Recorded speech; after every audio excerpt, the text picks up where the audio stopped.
Siadu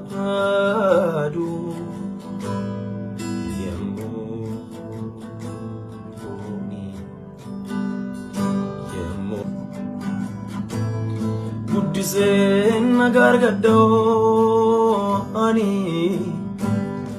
gadako niramfada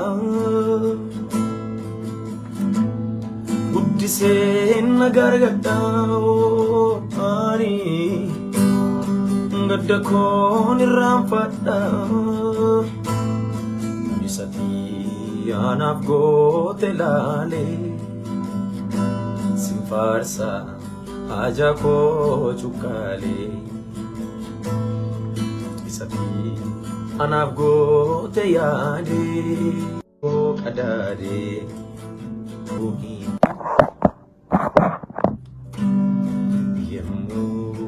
yemuni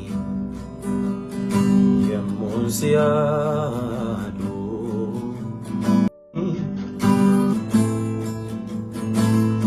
Buddisen nagargado ani gadako niramfada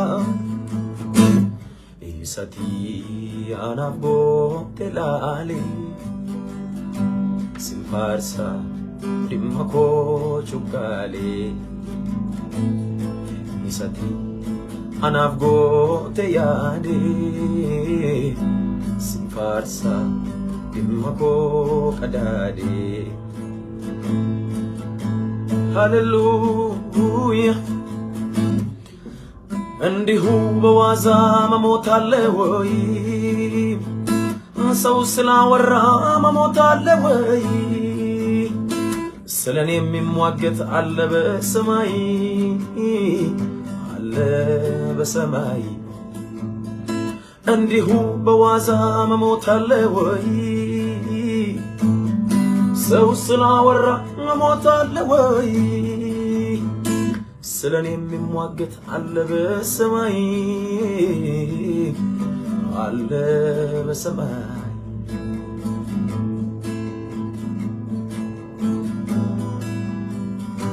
Hallelujah Jireenyi kiyya harka waaqa keessa eebbikiya harka waaqayyo keessa jireenyi kiyya harka waaqa keessa eebbikiya harka waaqayyo keessa isatu na guddisa sana jiraachisa ni dandeessam waan hundumaa ni dandeessa waan hundumaa ni dandeessa maaltu si dhibaa ni dandeessa ati jabaa Fayyina anjette manis fayyena fed Kaina anjette manis lafan kae Ikamina anjette anis nani kame Gafiko fallisa sibrar game Fayyina anjette anis fayyena fed Kaina anjette manis lafan kae Kamina anjette anis nani kame Gafiko fallisa sibirar game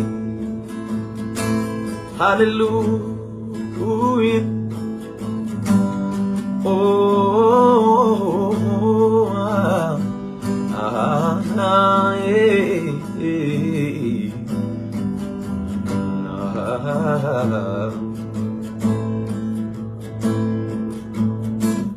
Antenas kedme mokate Mistru ihebno yesgete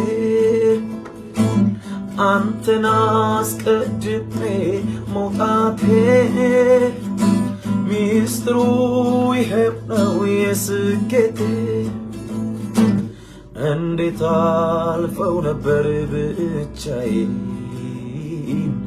ቀድመ ባታቀናው መንገዴ harka kirambule ola ararakinan amname tola araraki harka kirambule ola ararakinan tola baru kirambule ola ararakinan amname tola araraki dursawanunda galmajire yatin nina ele marre malini kangana chale bikil to atida bengo gare ingo gurawate nambeka namna ti challatem badare imba durra kabdam makeka bikil to atida bengo gare ingo gurawate nambeka namna guyana rai Biyyafis haaraadha siifis haaraadha waaqayyoof garuu haaraa miti. Waaqayyo guyyoota gaafa gadhiisu yookaan dafinoo facaasaa roobii wiitata kibxata arbii jedhanii akkuma lakkaan jechaadha. Waaqayyo biratti guyyaan kun beekamaadha. Guyyoota kana keessatti wanta sii raawwatantu tokko tokkoon yaa'anii wal guuranii dhufu. Siif garuu haaraadha waaqayyoof haaraa miti. Garuu wanta tokkoon sitti hima guyyaa haaraa kana keessatti waaqayyo bara dheeraadhaaf isa sii kakatee waan haaraa tokko gad sii dhiisaa jira. Jabaadhu bira geessaa.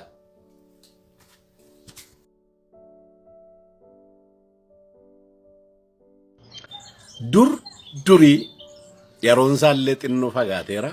Akkoo keenya yookaan akaakayyuun keenya cal'isanii ija isaanii waan tokkorra dhaabanii bira darbitan teessan haasoftan isin hin dhaga'ani.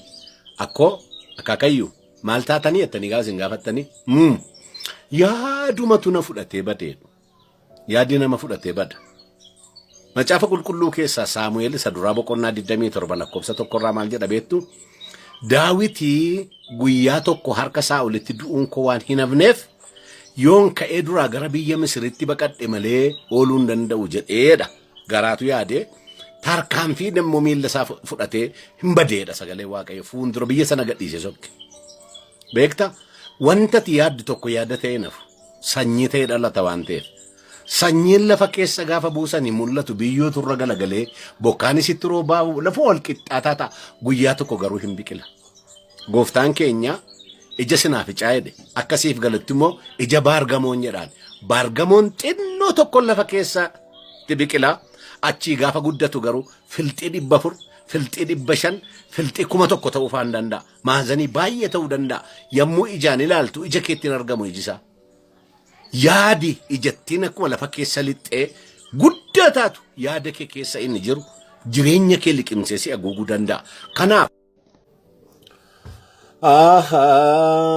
ariifattee na deemiin kiyyootti dirmita. Okay. Macaafni qulqulluuni macaafa keenyaa boqonnaa 25 lakkoofsa 8 ganama kana tun dubbifadhu akka jechuu isaa nu badhe. Wanti tokko waanuma ijaan argitee fi daftee gargu baay'ee gara uummata gara gumiitti hin baasin waan sana keessa isaa sirriitti kan beeku dudduuba keetiin dhufee yommuu dubbatu saalfattaa'edha. Waanuma tokko gatii argiteef gatii dhageesseef cal jettee akka waan mirkanaa'etti hin dubbatin. Dhugaan isaa booddee dudduubaan gaafa gadi ba'u si salphisuu danda'a. Gooftaan si haa eebbisu.